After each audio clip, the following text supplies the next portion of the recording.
I'm working on a script that communicates with the OSF API. The first thing the script has to do is authenticate me with the OSF servers, and it does that via a token I generated from my account on the OSF website. So skimming down in the script, you can see where we make a request to the OSF API and we pass along this token for authentication purposes. Now this will work, but it's not a good idea to hard code a token like this directly in your R script. And there's a couple important reasons why. First, if this project is tracked by Git, the moment you commit this code, that token becomes permanently part of your version history. Even in a private repository, that's still risky because secrets can be exposed, shared unintentionally, or remain embedded in the commit history long after you delete them. The second reason this is a bad idea has to do with collaboration. Any collaborator who would be working on this code base would have access to your personal token. And even if you're all working on the same OSF project, each person should have their own token and rely on the access controls provided by OSF. So now that we've established it's not a good idea to put tokens like this or other sensitive details directly in your scripts, how do you handle this? How do you access those values that your script needs without encoding them directly in the file? Well, the answer is environment variables. Using environment variables, we're going to have a separate file where sensitive information goes, and that's going to be excluded from your Git version control. And then your scripts will be able to access that information as needed. Let me show you how it works. In my project, I'm going to start by creating a R-environ file. That's going to be .r-environ. Within this file, we'll define OSF token. We'll use the equal sign to assign it to a value. Let me go grab the value from my script, extract it out of there. And then to access this value from within the script, I'm going to use a function Sys.getenv. And we'll access it by the name we gave it in the environment file. So that was OSF_token. Then before I test this out, I do need to restart my R session just so it picks up on any of the environment variables I've defined in the R environment file. So in Positron, I'll do that down in the console, click the Restart R button. If I was working in RStudio, I could just go to Session Restart R.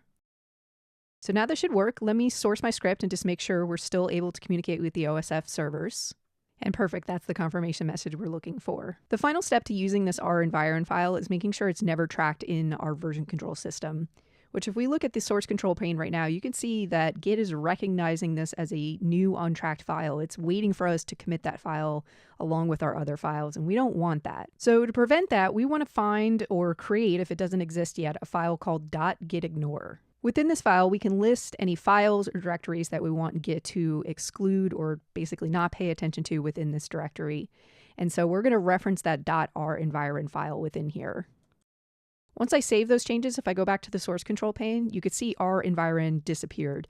Git is now respecting the fact that we don't want to be tracking that, so we're never going to see that in our list of active changes again. We do see the gitignore file, and that is something we do want to commit because we want to make sure that any collaborators that are working on this project are also going to be excluding their .r-environ file. So just to make sure I do that, I'll go ahead and add that to my current commit, and I'll make sure that gets committed and pushed to GitHub later.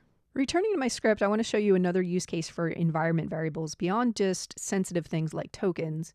We can also use them for configuration values. For example, I created a configuration value here, it's just an object called debug, and I've currently got it set to true. And then I'm using that throughout my script to influence how the script behaves. So you can see we've got two if statements here utilizing that debug object. And if debug is true, we're going to see these print statements. So we're going to see additional debugging information. Otherwise, if it's false, the script is going to run more quietly. And whether or not we're going to want to run our script in debug mode or not is going to really depend on what we're currently working on and what our goals are with the script. And it's something that might vary from collaborator to collaborator. So rather than having it hard-coded in the script itself, we can make it more flexible by moving it to an environment variable. And that way, each collaborator can set that value in their own environ file based on what makes the most sense for them. So let's apply that. Let's go back to the R-environ file. Let's make another key within here. We're going to call it debug. And right now I'll set it to true. And just like we did earlier after we first created this file, we do want to restart the R session so it picks up on any changes to the file. And then back in our main script, we'll again use the sys.getenv function to extract the value for debug out of that environment variable. We're going to go a step further though, because anytime we get a value out of it or environment variables, they're always coming in as a string. And we don't want the string true or false for debug. We want a Boolean value.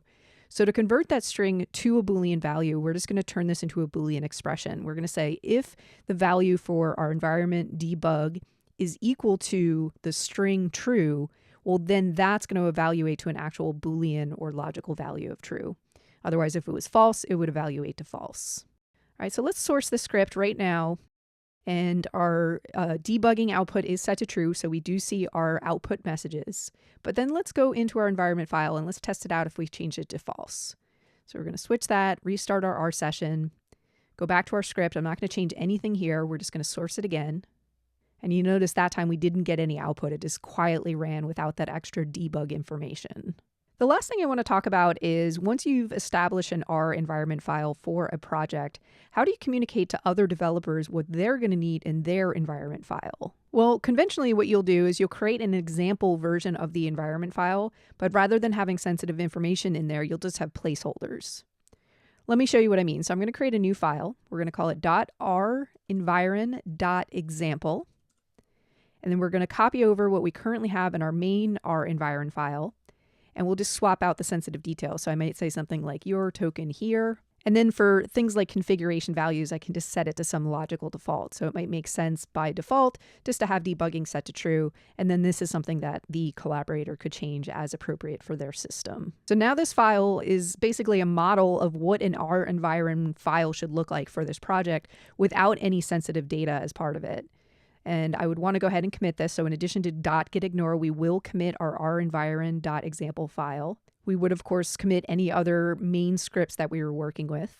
And then once we committed this and pushed it to GitHub, any collaborators who are working on that same repository would have all the access to the key ingredients they're going to need to run this project. To wrap things up, I want to draw your attention to the notes that go along with this video. You'll find a link in the description. The notes include all of the code I covered and make a handy reference if you want to bookmark this material for later.